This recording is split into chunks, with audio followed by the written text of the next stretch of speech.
so stressed. Our exams are in a week, and I know nothing about the 1930s and history. What do you think we should do? Maybe we could watch some TV. There might be something on the 1930s. That's a good idea. Turn on the History Channel. Thank you, Fred. Hello, and welcome to Historical Flashbacks. Today on the show, we are going to be talking about the Great Depression during the 1930s, Canada's economy, as well as the French Canadians moving to America. We're also going to be discussing Bennett buggies and blankets. As well, we'll also be talking about the political issues during the Depression and the Dust Bowls from the drought. Now we are going to watch some clips on the topics we just discussed. Please come in. Hi, Miss Shankman. Hi, how are you? Good, how are you? I've been meaning to talk to you. About what?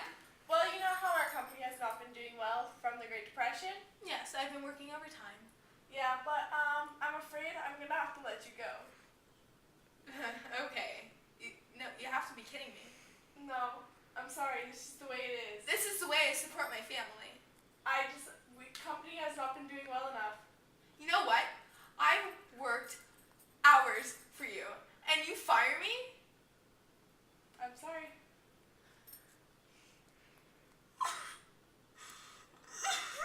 Wow, it's such a coincidence. There actually is something on the 1930s. Yes, and about the French Canadians, I was just reading that the young boys back then wanted to escape going to World War II. That's when they emigrated to America. Wow, it's so interesting. I can't wait for the commercials to be over. Me neither. During the 1930s, there had been a lot of struggle since the stock market crash in 1929, and this left the 1930s not looking so good.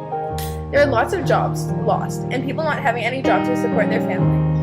By 1933, the unemployment increased to 20 to 25% throughout the nation.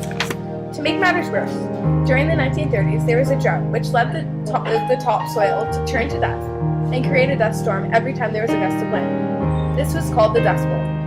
Because a family's relief was cut when a child turned 16, young men left home to reduce the burden on their families. Thousands of unemployed road freight trains to the west looking for work which didn't exist.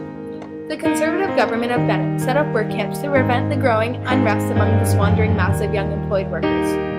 The camps were located in remote areas such as Northern Ontario and British Columbia's interior. Inmates called these camps slave camps. They lived on war surplus clothing, bunked in tar paper shacks, ate army rations, and were forced to work 6.5 days a week for 20 cents a day. Through 1932, the Relief Camp Workers Union, RCWU, was formed under the direction of Arthur Evans, a skilled carpenter, miner, and communist labor organizer. 1933 was the Ottawa Trek. This is when all the men who were sick of being unemployed or want to have more freedom at their low-paying wage job stood up for their rights. 800 men decided to ride to Ottawa on boxcars to talk to the Prime Minister Bennett. With every stop more east, they waved on more unemployed to join. Bennett thought it was a plot against his government and ordered the train to stop in Regina. When the train reached Regina on May 15, 1935, and with 1,800 angry men, a riot started and lasted for 4 hours, resulting in lots of injuries and one accidental death of the police by the RCMP. The police arrested 120 men. Bedford Bennett became the leader of the Conservative Party in 1927. In 1930, he became the Prime Minister. As Prime Minister, Bennett did everything himself. He was the one-man show. He worked extremely hard and dictated letters so fast that 2 secretaries couldn't keep up. Bennett tried his hardest to try to fight the Depression, but he couldn't do so. People blamed him for the terrible economy, therefore resulting in losing the election in 1935. A Bennett buggy was a term used in Canada during the Great Depression to describe a car which had its engine and windows taken out and was pulled by a horse. The Canadian term was named after Richard Bennett, the Prime Minister of Canada from 1930 to 1935. It was blamed for the nation's poverty. Cars being pulled by horses became a common sight during the Depression.